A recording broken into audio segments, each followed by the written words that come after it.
Nakahiga na po, sir. Stroke na po siya. Na-stroke? Opo, simula nung pinakulong po nila, nung nakalaya. Sila po. Sino nagpakulong? Sila po. Paano nakulong? Nawaran po, sir. Tapos sabi po, nagkaroon ng warrant? Ito ba'y warrant dahil sa reklamo mo? Napaikot ninyo yung tarantado at tangang pulis. Dito ko naiinis eh. Anong probable cause para siya'y arestuhin? Walang mga testigo, kundi salita ng anak mo. Makapangyarihan ka ata, boss. Hindi ka? Kaya kong tumingin kahit sa hudikatura kung nagkukulang kuminsan. Alam mo bakit pagkukulang? Doon sa katangahan ng pulis. Kaya ako tagapagtanggol ng mga taong inaabuso. Kaya ako tumatayo doon sa mga taong pinagsasamantalahan dahil maliit sa komunidad. Ang nakakabwisit dito, ginamit mo pati hukom. Nababahag na bang buntot mo? Nagkakalansingan ng bombolyas mo? Kasi hindi mo ako pwedeng lusutan. Tumingin ka diretso sa'yo. Uulitin mo pa ba? Hindi na. Titigan mo ang mata ko. Anong nakikita mo? ako po si Mary Jane Cordura. Ako po ay lumalapit kay Sir Bentol po sa Bitag po. Kasi po gusto ko pong maaksyonan yung tao po na nananakot sa amin na nagpapanggap pong pulis. Kasi po, yung asawa ko po kasi nakumatos dahil po sa kanila. Tapos po, ang gusto niya pong mangyari, kami naman po. Inaano namin, baka magpadalan po kami ng supwena kasi yung sa asawa ko, pinapadalan po pala kami ng supwena, sila po nakakatanggap. Pinasabi nila na lumilipat daw po kami ng bahay, kaya nawaran po yung asawa ko. May nakakita at saka meron po siyang ninang. Nung time na pinuntahan siya ng sheriff, tinawag niya yung kanyang ninang sa kasal at pinatago niya po yung baril. Makakasama po natin, magkabilang panig po ang inarereklamo at nagrereklamo po si Mary Jane Cordura. Samantala nandito rin ang narereklamong nagpakilalang bilang isang pulis, si Rocky Lopez. Mary Jane, may picture doon na siya yung nakasukbit ng baril. Sino papakalat ng picture? Naka-camouflage siya, may baril siya sa baywang. Yan po, sir, nakuha po namin sa FB. Sa post, sa Opo, Facebook. sa post po niya. Tapos po, yan pong picture niyan, yan pong inaano niya po sa lugar namin na siya daw po ay pulis. Police. O kaya po, sundalo. Lahat mo nang nakatira dun sa block po namin, saka yung may-ari po ng bahay na tinitira nila, pinapetisyon na po sila para po mawala na po yung gulo sa may-amin. Kasi sila lang po pamilyang kinatatakutan sa lugar namin. Kahit po mga matatanda na may-ari ng bahay nila po, hinaharas nila, binabato. So, kaya po Sino kami, nagbabato? sila po. Anong ginagawa ng barangay ninyo? Hindi nga po namin alam, sir, kasi kahit po wala po silang naipapakitang ebidensya, nabibigyan po sila ng special power of attorney. So, anong barangay ito? Barangay San Juan po. San Juan, Sa Taytay Rizal po. Ano masasabi mo dito sa reklamo? Ako rin po, nagulat doon sa aligasyon nila na nagpakilalang pulis at sundalo. Kasi po, yung picture ko na yan, remembrance ko noon sa security ko, Ikaw ba may baril? wala po. Kasi Saan mo kinuha yung baril na yan? sa security pa po, naka-duty po ko niyan, sir. Sigurado ka, wala kang baril? Wala po, sir. Pag pinacheck ko sa Campo Crame, sa sige sinasabing po. firearms exclusive, wala kang baril. Opo. Nakikita niyo ba sila sa lugar na may baril to? Kasukbit? Dalawang baril po na 48 tsaka 38. Bakit nangyari? Sabi mo, inatake ang puso ang mister. Sir, yung sa asawa ko po, sir, pinagbintangan po nila na yung anak-anakan niya daw po ay binastos ng isang driver. Okay. So, ang driver po yung asawa ko. Wala bang barangay lumapit sa inyo para pakinggan at kayo nagbaranggayan? Kasi yan ang silbi ng barangay. Kung walang silbi ang barangay, inutil ang barangay nyo. Sir, yun nga po, sir, nagkaharap po kami ng 4 na beses. Sa barangay. Opo, hiningihan po sila ng ebidensya, wala po silang naipakita. Parang kinakatakutan ka sa lugar. Anong meron sa'yo? Parang siga ka. Hindi po, sir. Dineclare po ko dati ng hippie ng barangay doon, yung volunteer lang po, sir. Volunteer ka. Opo. Ngayon, ang nangyari dito sa asawa niya, nagsumbong sa akin yung Okay. anak ko na, binastos po ako nung asawa nito. Okay. Sinabihan ako kung magkano kung pwede ka. Ang ginawa ko po, kinuusap ko siya sa tuda kasi may tuda po ako. So, kasalukuyan, member ka pa rin ng TODA? Opo. Ngayon po, Official ka pa ng TODA? opo, sir. Anong posisyon mo sa TODA? Sa Sergeant at Arm. Okay. Tapos barangay ka rin? Ngayon po, hindi na po. Kasi Nag- sa tricycle ko. Tricycle ka na? Opo. Ngayon po, nangyari, sir, sabi ko, kinuusap ko yung presidente ng dinadriban nito Okay. Para Dinadrive ba nino? ng asawa niya po. O, kinausap mo yung presidente ng Tricycle Association din? Para magkausap po Para kami. magkausap kayo. Ngayon, pinapahingi na lang po siya ng sorry para Sino hihingi ng sorry? yung asawa niya po. Bakit hihingi ng sorry ang asawa? Dahil kung nabastos man niya, nasabi niya po yun, Okay, sandali. Sino magsasabi na nabastos? Sinong may ebidensya? Sinong nakakita? ay yung Sumbong lang ng anak mo. sumbong lang po na anak ko. Alright. Tapos Maintindihan kita kung ang sumbong ng anak mo ay pambabastos. Ilang taon ang anak mo? 22. 22. So, yung anak mo, binastos ng mister ni Mary Jane. Meron bang ebidensya, nakakita, kasamahan sa tricycle, kung paano binastos, anong ginawang Kasi pambabastos? hating gabi na po kasi. Hating sir, gabi. eh. Mhm. Opo. Ang sabi lang po ng anak ko, baka pwede kang ilabas o magkano ka. Sinong nagsabi niyan? Yung asawa niya po. Kayo ba'y nagharap sa lupon o nagharap sa kung Opo, sino man? nagharap po sila, Okay. sir. Ang gusto po nung lupon, sir, Mhm. para hindi na umabot po sa sa mataas. Para hindi na umabot sa taas. Opo. Kahit umabot sa taas kung makatotohanan, wala nang po problema. Ang sabi ng lupon, magpasensyahan na lang kayo. Magpasensyahan na lang Kung kayo. Kasi walang ebidensya. Walang ebidensya. Walang testigo. Nag-aakusa yung anak mo, inaakusahan yung mister niya. So, eto sa parting to, ang ibig sabihin na mag-ayos na lang kayo dahil walang ebidensya, walang testigo, kahit sa hukom, ibabasura yan. Dito salita lang. Alam ko naman magagalit ang sinong ama pag ginanyan yung anak. Sino ba naman hindi magagalit? Kaya lang, mahinahon tayo, titingnan natin kung totoo. Ano na pagkasunduan dahil anong hinanap ng barangay kung nga ba'y nahihirapan sila dahil akusasyon. So, hindi malaman na talelong yung barangay kasi walang testigo. Anong ginawa ng barangay? Inayos po sila, sir. Paano inayos? Ng lupon. Mhm. Ayaw po nila makipag-ayos, sir. Pero sinabi Makipag-ayos. mo kanina, pinaghihingi ng sorry. Maghingian na lang ba ng pasensyahan, sir? Okay, magpasensyahan. Opo. Tama nga naman ang ginawa ng barangay doon. So, anong ginawa mo?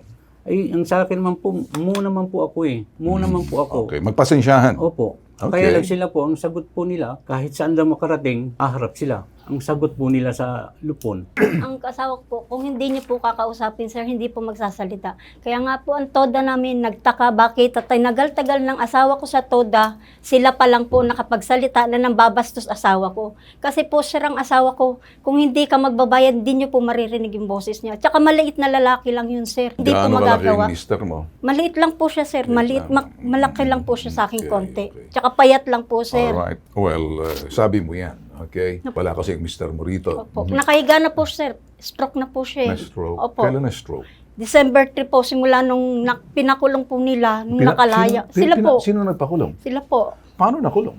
Nawaran po, sir. Tapos sabi paano nagkaroon po, ng warrant? hindi ko nga po alam, sir. Sandali, Eh. okay. Paano nakulong ang mister niya? Ay, hindi ko na po alam. Paano daw siya nakulong? Sino ang umaresto? Nandyan po yung paper, sir. Okay. Gusto ko makita, bigay mo sa akin kung paano. Ito ba yung warrant dahil sa reklamo mo? Ng anak-anakan Nireklamo niya po po. ng anak ko.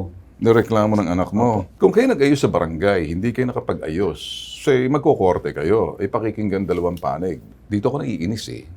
Ngayon, para sa akin, akusasyon, walang ebidensya kahit sa barangay. Ang gusto ko maintindihan, ito'y sinampa mo sa polis. Oo, hindi. Opo. Sinamahan mong anak mo Nandun po kami sa baba, sir. sa polis. Bakit nagbigyan ng warrant? Kung sa barangay nga lang, parang pinag-aayos kayo. Anong krimen nangyari? Akusasyon lang ng anak mo pagkatapos yung kanya, kung titingnan natin, doon ako nainis. So nakulong yung mister niya. Opo. Masaya ka? Hindi po.